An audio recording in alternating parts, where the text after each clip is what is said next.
नमस्कार, जय जोहार। साथियों, जागो पंच में आप सभी का हार्दिक स्वागत, अभिनंदन। साथियों, जागो पंच आपके सामने लेकर प्रस्तुत है श्रीमद् भागवत कथा का आज ये अथ पंचमो दशोध्याय। तो साथियों, इस अध्याय में आपको देखने को मिलेगा कि हमारे समाज में जिन्हें ब्राह्मणों का महापुरुष कहा जाता है, जिन्हें जमदाग्नि के नाम से जाना जाता है, और परशुराम जी का जो जीवन चरित्र है वह कैसे पैदा हुए, किन परिस्थितियों में पैदा हुए और कहाँ पैदा हुए, उनके बारे में क्या बड़ी बड़ी डींगें हाँकी गई हैं, यह आपको आज के इस वीडियो में देखने को मिलेगा। साथियों, थोड़ा स्वास्थ्य गड़बड़ होने के कारण मैं अगर मेरे से कोई ऐसी त्रुटि होती हो बोलने में तो आप सभी उसे अन्यथा मत लीजिएगा, लेकिन ध्यान दीजिएगा, मेरी एक आंख आपको सूजी हुई दिखाई दे रही होगी, तो उसकी वजह से अगर थोड़ा दर्द है, लेकिन जो समाज में फैला अंधविश्वास है, पाखंड है, उसका दर्द ज़्यादा बड़ा है।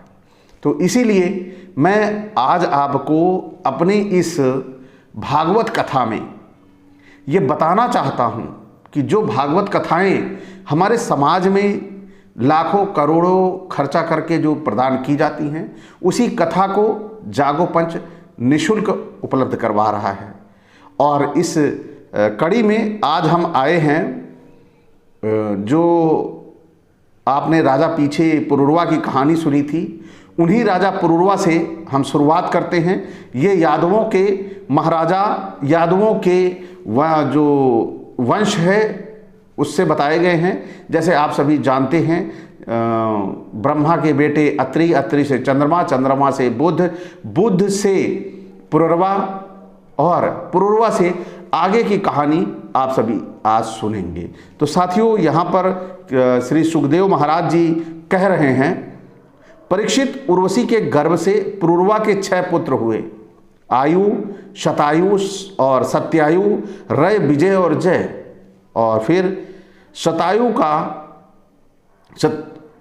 पुत्र था वसुमान, सत्यायु का शत्रुंजय, रय का एक और, जय का अमित, विजय का भीम, भीम का कांचन, कांचन का होत्र और होत्र का पुत्र था जहू। ये जहू वही थे जो गंगा जी को अपनी अंजलि में लेकर पी गए थे। अब आप सभी यहाँ पर गौर करिएगा, अपनी अंजलि में लेकर गंगा जी को पी गए थे। और गंगा जी आप कितनी छोटी हैं, कितनी मुट्ठी भर में आ सकती हैं, कैसे वो एक व्यक्ति के पेट में आ सकती हैं, कैसे वो उसको पी गए थे, यह आप सभी इसका आकलन स्वयं कर सकते हैं, क्योंकि आप सभी बुद्धिजीवी साथी हैं और बुद्धिजीवी साथी ही अंधविश्वास और पाखंड से दूर हो सकते हैं। तो आप इसके बारे में विचार करेंगे कि गंगा जी को पीने वाले ये यादवों के ही वंश के थे, तो ये यादवों के वंश को इतना कमजोर कैसे कर दिया गया? यादव का वंश आज फांके खाने को मजबूर है पूरे भारत में, ये कैसे हो गया? यादवों को ही आज पूरे भारत में कहीं टोटी चोर, कहीं माखन चोर और कहीं चारा चोर की संज्ञा दी जा रही है। क्या आखिर ये लोग हैं कौन जो इतने बड़े वंश को बदनाम करने के लिए लगे हुए हैं? या फिर इतना बड़ा वंश बता के, जैसे एक शिकार किया जाता है तो शिकार करने के लिए दाना डाला जाता है, तो ये जो दाना डाला गया है, ये कहीं ये जो पौराणिक ग्रंथ लिखे गए हैं यादवों के लिए, कहीं दाना तो नहीं है कि यादव इसके जाल में फंस जाए और इस शिकार के झांसे में आ जाएं और अपने आप को उस वंश का समझ के ब्राह्मणों को अपने आप को सुपुर्द कर दें। कहीं ऐसा तो नहीं। ये चीज़ें हमें समझनी होंगी, और जब तक हम इसे नहीं समझेंगे तब तक हम ब्राह्मणवाद से, या यूं कहिए मनुवाद से मुक्त नहीं हो सकते। तो साथियों, जो इसमें कहानी कही गई है, तो आपने देखा कि जो परीक्षित के प्रपौत्र थे, उन्होंने कैसे गंगा जी को पी लिया, यह अपने आप में बड़ी ही अलौकिक घटना है। तो इस अलौकिक घटना के आगे भी आप देखिए, जहू का पुत्र था पुरु, पुरु का बलाक और बलाक का अजक, अजक का कुश था और कुश के 4 पुत्र थे, कुशाम्बु, तनय, वशु और कुशनाभ। इनमें से कुशाम्बु के पुत्र गाधी हुए और परीक्षित गाधी की कन्या का नाम था सत्यवती। अब आप देखिए ये कैसे मोड़ दे रहे हैं, यहाँ पर कहानी को कैसे मोड़ दे रहे हैं। अभी तक ये चंद्रवंशी परिवार चला आ रहा है, यानी चंद्रमा का परिवार चला आ रहा है, और ये चंद्रमा का परिवार कैसे, अब चंद्रमा के परिवार की एक बेटी कैसे ब्राह्मणों के हाथ में जा रही है, ये आप यहां पर गौर फरमाइएगा और इसे देखिएगा और आनंद लीजिएगा कि कैसे ये यादवों के साथ जो छल प्रपंच ये किया है, उन्हें गलत इतिहास दिया है, उनके बारे में गलत बताया है, या उनके अगर ये उनके पूर्वज हैं तो निश्चित तौर पे उनके पूर्वजों के साथ अपने कलम के साथ ये बहुत बड़ा अत्याचार किया है। तो साथियों देखिए क्या कह रहे हैं, परीक्षित गाधी की कन्या का नाम था सत्यवती। ऋचिक ऋषि ने गाधी से उनकी कन्या मांगी, यानी गाधी की कन्या ऋचिक ऋषि थे जो, उन्होंने गाधी से उनकी कन्या मांगी कि ये कन्या मुझे दे दो, यानी कि जिसका दिल आता था जब जिसको चाहे। ये ब्राह्मण था और ये यदुवंश जो चंद्रवंशी यादव थे, उनकी कन्या को ये मांग बैठा। अब देखिए गाधी ने यह समझकर कि ये कन्या के योग्य वर नहीं है, ऋचिक से कहा महाराज ये तुम्हारे योग्य वर नहीं है, तुम्हारे लिए ठीक नहीं है। तो मुनिवर हम लोग कुशिक वंश के हैं, हमारी कन्या मिलनी कठिन है, इसलिए आप 1000 ऐसे घोड़े लाकर मुझे शुल्क के रूप में दीजिए, जिनका सारा शरीर तो श्वेत हो परंतु एक एक कान श्याम वर्ण का हो। तो आप सभी यहाँ पे देख सकते हैं, ये एक तरह से अपनी कन्या का सौदा करना हुआ, अपनी कन्या को बेचना हुआ। क्या यदुवंश में या चंद्रवंशी जो यादव हैं या यदुवंशी हैं, क्या इतने गिरे हैं वो अपनी कन्या को बेचने के लिए मात्र 1000 घोड़े के लिए अपनी कन्या को दूसरे को बेच देंगे? यह यादवों के लिए बड़ी शर्मनाक और चंद्रवंशियों के लिए बड़ी ही लज्जाजनक स्थिति है कि ऐसे इतिहास को सुनने के लिए, जानने के लिए वह भागवत कथाओं का आयोजन करते हैं और वहां पर ये देखते हैं कि कैसे उनके साथ इस तरह का एक तरह से ऐतिहासिक अत्याचार, पौराणिक अत्याचार उनके साथ होता है। लेकिन उन बेचारों को पता तक नहीं चलता कि उनके साथ आखिर ये हो क्या रहा है। फिर देखिए आगे, जब गाधी ने यह बात कही तब ऋचिक मुनि उनका आशय समझ गए। वरुण के पास जाकर, वरुण यानी कौन? देवता, भाग के गए देवताओं के पास। वरुण के पास जाकर वैसे ही घोड़े ले आए तथा उन्हें देकर वो सत्यवती से विवाह कर लिया। जो हमारे गाधी राजा यानी जो चंद्रवंशी राजा थे, उनको ला के 1000 घोड़े दे दिए और उनकी कन्या सत्यवती से विवाह कर लिया। एक बार महर्षि ऋचिक से उनकी पत्नी और सास दोनों ने ही पुत्र प्राप्ति के लिए प्रार्थना की। महर्षि ऋचिक ने उनकी प्रार्थना स्वीकार करके दोनों के लिए अलग अलग मंत्रों से चरु पकाया और स्नान करने के लिए चले गए। सत्यवती की माँ ने यह समझकर कि ऋषि ने अपनी पत्नी के लिए श्रेष्ठ चरु पकाया होगा, उससे वह चरु मांग लिया। इस पर सत्यवती ने अपना चरु तो माँ को दे दिया और माँ का चरु वह स्वयं खा गई। जब ऋचिक मुनि को इस बात का पता चला तब उन्होंने अपनी पत्नी सत्यवती से कहा, तुमने तो बड़ा अनर्थ कर डाला। अब तुम्हारा पुत्र तो लोगों को दंड देने वाला घोर प्रकृति का होगा और तुम्हारा भाई होगा एक श्रेष्ठ ब्रह्मवेत्ता। अब यहां पर आप भी फिर से गौर करिए, ये चरु क्या था?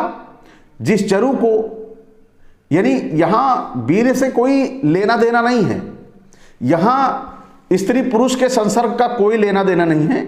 यह एक जो चरु पकाया है यहां पर, उस चरु से उस समय की जो नारियां थी वो गर्भवती हो जाया करती थी उसे खा के। यह आप सभी विवेकशील बुद्धिजीवी लोग हैं, आप इस बात से, इस चरु से समझ सकते हैं कि क्या वास्तव में ऐसा हो सकता है, और अगर नहीं हो सकता तो आप क्यों इस अंधविश्वास और पाखंड में उलझे हुए हैं। जो ये तिलकधारी, एंटीनाधारी, माथे पे लंबा सा चंदन लगा के, तिलक लिख के, माथे पर दुनिया का स्लोगन लिख के आपको आते हैं और आप बेवकूफ़ बन जाते हैं। इससे आप बचिए, इसीलिए इस भागवत कथा का आयोजन किया गया है। तो आइए चलते हैं, अब क्या हो रहा है आगे देखते हैं। सत्यवती ने ऋचिक मुनि को प्रसन्न किया और प्रार्थना की कि स्वामी ऐसा नहीं होना चाहिए। तब उन्होंने कहा, अच्छी बात है, पुत्र के बदले तुम्हारा पौत्र वैसा यानी घोर प्राकृतिक होगा। समय पर सत्यवती के गर्भ से जमदाग्नि का जन्म होता है। जो ऋषि जमदाग्नि थे उनका जन्म होता है किससे? सत्यवती, जो गाधी की बेटी के बेटा था, यानी जो ऋचिक ऋषि थे उनका बेटा होता है जमदाग्नि। जमदाग्नि कौन है? अब सत्यवती समस्त लोगों को पवित्र करने वाली परम पुण्यमयी कौशिकी नदी बन गई। अब यहां पर देखिए, सत्यवती नदी बन गई। उसने जमदाग्नि को जो पैदा किया उसके बाद वो नदी बन गई। यह भी अपने आप में बड़ी विलक्षण बात है। और हम लोग इन जो हमें 5 लाख 10 लाख 15 लाख दे के हमसे जो कथा सुनते हैं, उनकी बातें सुनकर हम इन बातों को सहर्ष स्वीकार करते हैं कि वाह क्या बात है, ऐसे ही हम लोग भी नदी बन जाएंगे। लेकिन ये नदी इन पौराणिक कथाओं में ही बन सकते हैं। यहाँ पर आज तक कोई मनुष्य या कोई नारी नदी नहीं बना, ना कोई मनुष्य भगवान बन पाया। तो साथियों, यहाँ पर आप देखिए, सत्यवती कौशिक नदी बनती है। रेणु ऋषि की कन्या थी, जो रेणु ऋषि की कन्या थी रेणुका, जमदाग्नि ने उसका पाणी ग्रहण किया। रेणुका के गर्भ से जमदाग्नि ऋषि के वसुमान आदि कई पुत्र हुए। उनमें से सबसे छोटे परशुराम थे और उनका यश सारे संसार में प्रसिद्ध है। आप सभी उनके यश से सुपरिचित हैं कि आखिर ये परशुराम कौन था। अब आप यहां पर समझ गए होंगे कि कैसे चंद्रवंशी कन्या जाती है इन ब्राह्मणों के यहाँ, और उन्हीं कन्या के अंश से ये परशुराम भी पैदा होता है। और परशुराम कैसे आगे उसके क्या क्रियाकलाप हैं, उसका जीवन शैली क्या है, यह आप सभी देखें। कैसे आपको इस आस्था और अंधविश्वास के समंदर में डाला गया है, यह आगे आप कथा में सुनेंगे।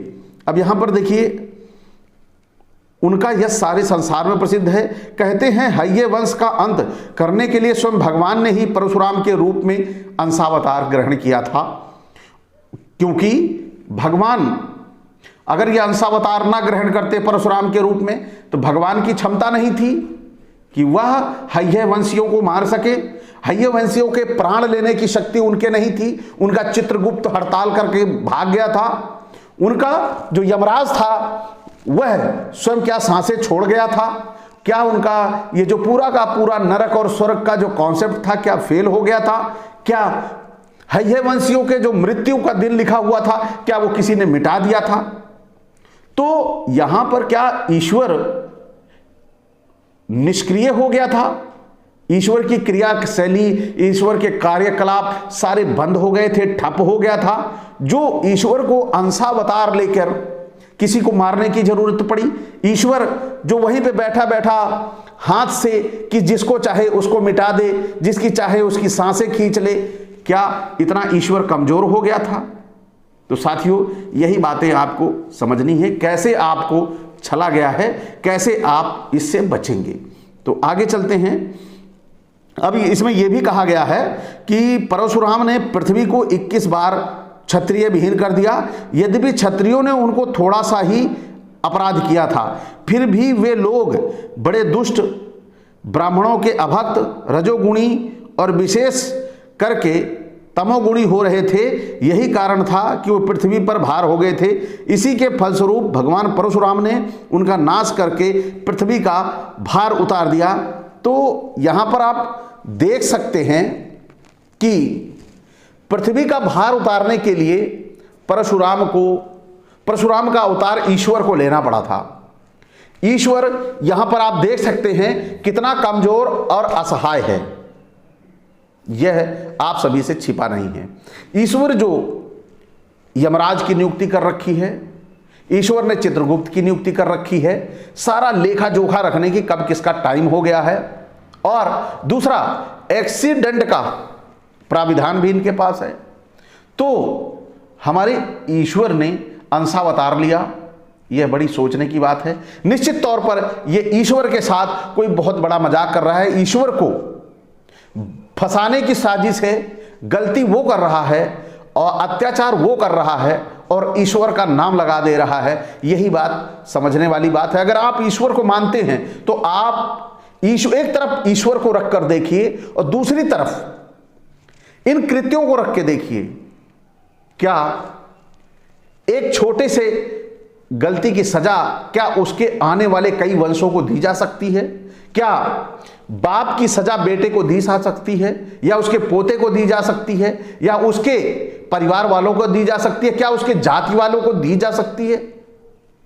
ये इसका निर्णय आप करिए। जब आप इसका निर्णय करेंगे तो आपको पता चलेगा कि हमारे समाज में ईश्वर के जो ये अवतार बताए गए हैं, ये ईश्वर के नाम पर धब्बा हैं, ईश्वर को बदनाम करने की साजिश है, और ये ईश्वर का नाम लेकर कोई दुस्साहसी हमारे समाज के साथ ठगी कर रहा है। यही आपको समझना है।